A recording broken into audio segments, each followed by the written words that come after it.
पुदीना 2.0 को लेकर काफ़ी सारे फैंस में खलबली मची हुई थी कि आखिर ये गाना कब रिलीज होगा।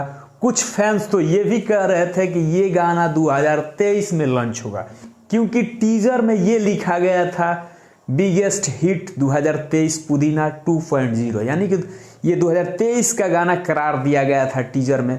तो ऐसे में फैंस के बीच काफ़ी बेसब्री से जो लोग इंतज़ार कर रहे थे उनके बीच काफ़ी गुस्सा का माहौल बन गया था कि इतना दिन वेट किए, अब ये 2023 में गाना लॉन्च होगा।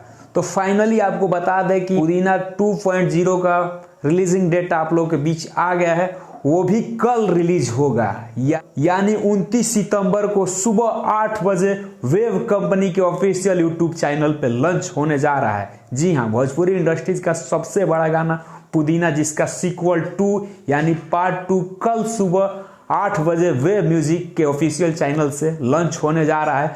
तो सारे फैंस के सारे डिमांड अब खत्म हो चुके हैं, तो कल आप लोग इसको देखना न भूले। वेव म्यूजिक पर पुदीना 2.0 कल सुबह 8 बजे रिलीज हो रहा है, जिसमें पावर स्टार पवन सिंह के साथ शिल्पी राज इस सीक्वल में काम की है और वहीं पे शिवाली सुपारी इसमें मॉडल के रूप में काम की है।